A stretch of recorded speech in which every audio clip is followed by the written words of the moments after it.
Joshua chapter 10. Now King Adonizedek of Jerusalem heard that Joshua had captured Ai and completely destroyed it, treating Ai and its king as he had Jericho and its king, and that the inhabitants of Gibeon had made peace with Israel and were living among them. So Adonizedek and his people were greatly alarmed because Gibeon was a large city like one of the royal cities. It was larger than Ai, and all its men were warriors. Therefore King Adonizedek of Jerusalem sent word to King Hoham of Hebron, King Piram of Jerma, King Japhiah of Lachish, and King Debir of Eglon, saying, "Come up and help me. We will attack Gibeon, because they have made peace with Joshua and the Israelites." So the 5 Amorite kings, the king of Jerusalem, Hebron, Jermuth, Lachish, and Eglon, joined forces, advanced with all their enemies, besieged Gibeon, and fought against it. Then the men of Gibeon sent word to Joshua in the camp of Gilgal, "Don't give up on your servants. Come quickly and save us. Help us, for all the Amorite kings living in the hill country have joined forces against us." So Joshua and all his troops, including all his best soldiers, came from Gilgal. The Lord said to Joshua, "Do not be afraid of them, for I have handed them over to you. Not one of them will be able to stand against you." So Joshua caught them by surprise after marching all night from Gilgal. The Lord threw them into confusion before Israel.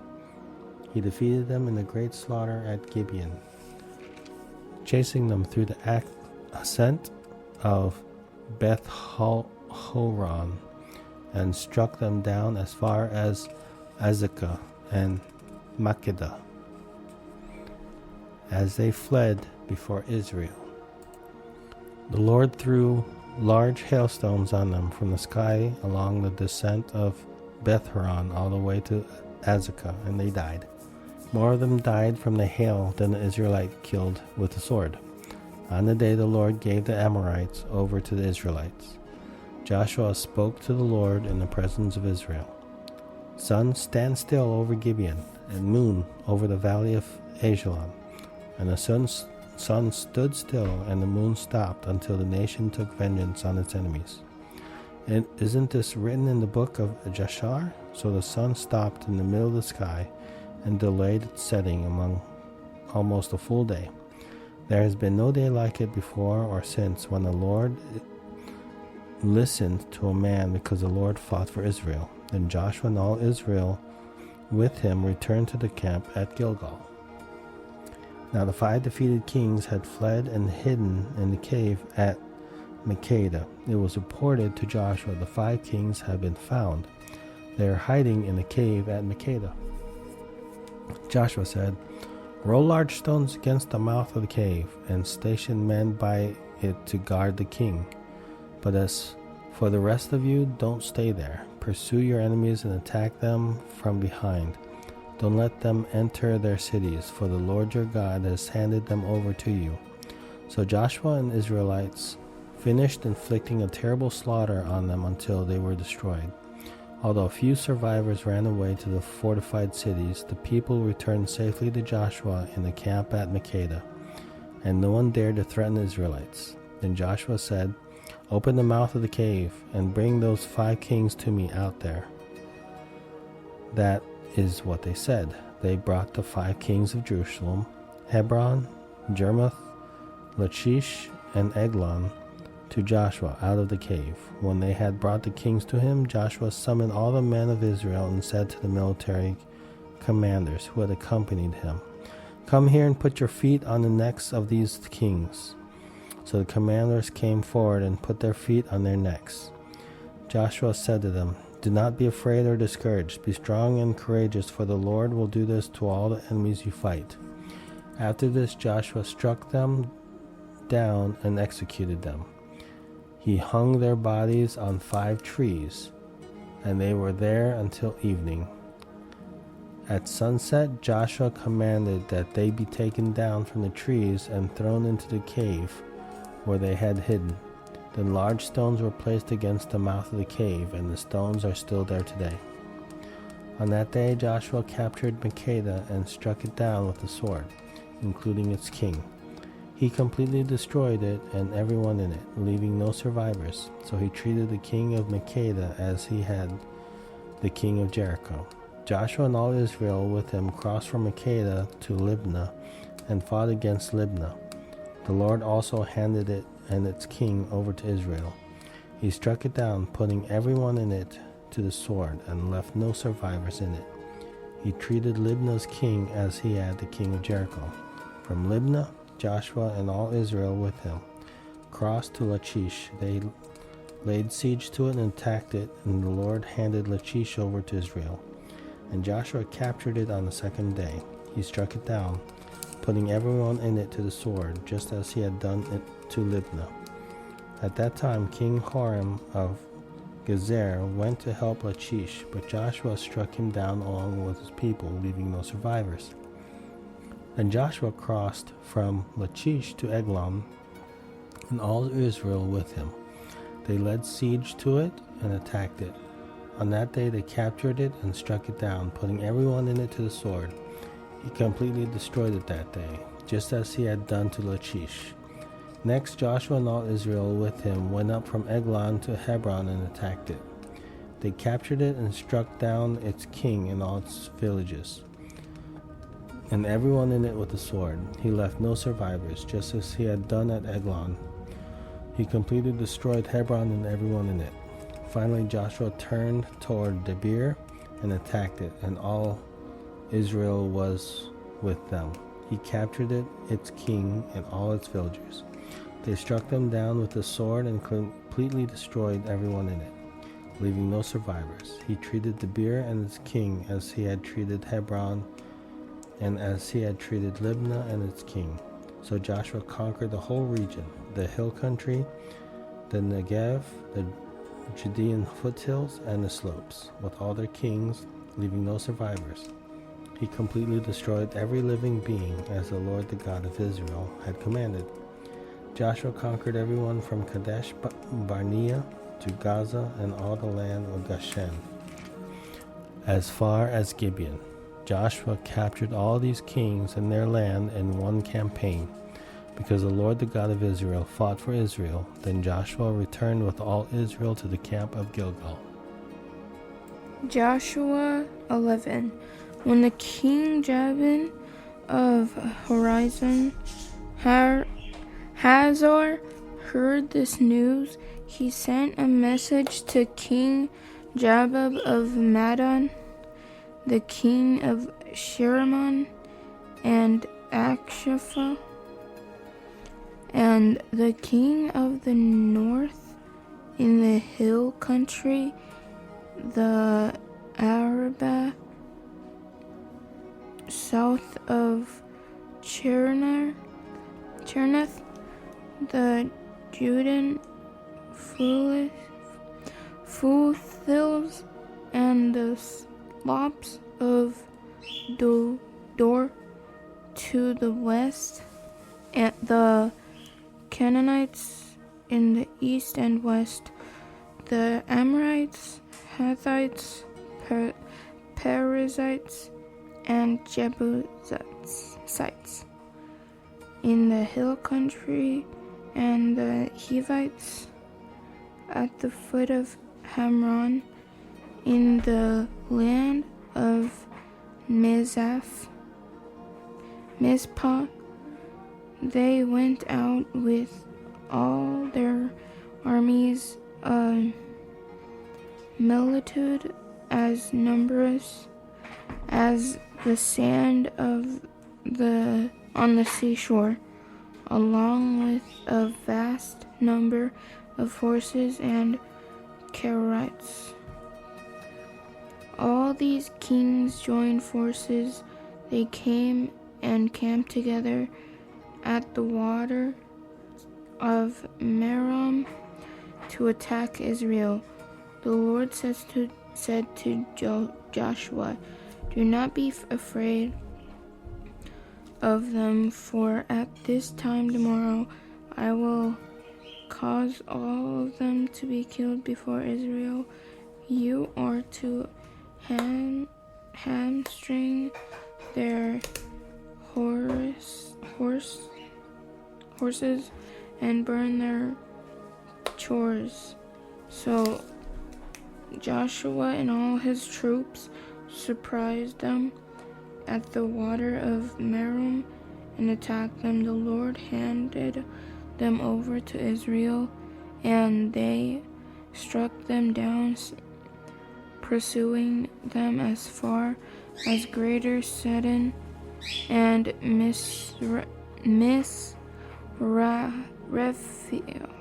Rephoth Maim, and to the east and far as the valley of Mezeph. They struck them down, leaving no survivors. Joshua treated them as the Lord had told him. He hamstruck their horses and burned their carriers. At the time Joshua turned back, captured Hazor, and struck down its king with the sword, because Hazor had firmly been the leader of all these kingdoms. They struck down everyone in it with the sword, completely destroying them. He left no one alive. Then he burned Hazor. Joshua captured all these kings and their cities and struck them down with the sword. He completely destroyed them, as Moses, the Lord's servant, had commanded. However, Israel did not burn any of the cities and stood on their mounds except Hazor, which Joshua burned. The Israelites plundered all the spoil and cattle of these cities for themselves, but they struck down every person with the sword until they had inhaled them. Then, leaving no one alive, just as the Lord had commanded his servants Moses commanded Joshua. That is what Joshua did, leaving nothing undone of all that the Lord had commanded Moses. So Joshua took all his land, the hill country, all the Negev, all the land of Goshen, the foothills, the Arbath, and the hill country of Israel with its foothills, from Mount Halak, with which a second, to Seir, as far as Belgand, in the valley of Lebanon,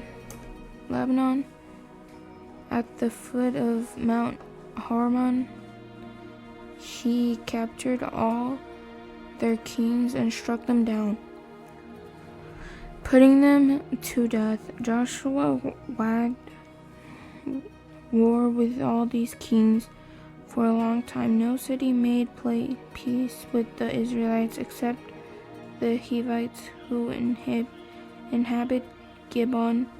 All of them were taken in battle, for it was the Lord's inherent intention to harden their hearts so that they would engage Israel in battle, be completely destroyed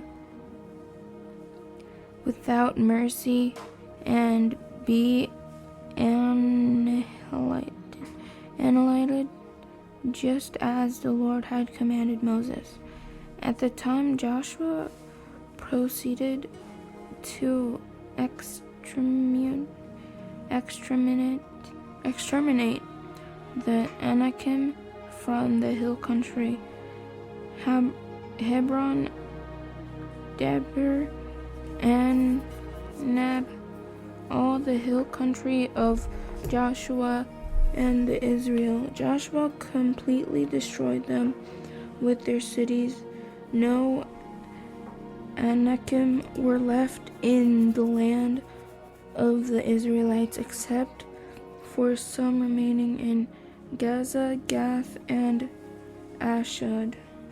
So Joshua took the entire land in keeping with all the Lord had told Moses. Joshua then gave it as inheritance to Israel according to their tribal allotments. After this, the land had rest from war. Joshua chapter 12. The Israelites struck down the following kings of the land and took possession of their land beyond the Jordan of the east and from the Arnon River to Mount Hermon, including all the Arabah eastward. King Sihon of the Amorites lived in Heshbon. He ruled from Aroer on the rim of the Arnon River, along the middle of the valley, in half of Gilead up to the Jabbok River, the border of the Ammonites, the Arabah east of the Sea of Shinnereth, to the Sea of Arabah, that is, the Dead Sea, eastward to Beth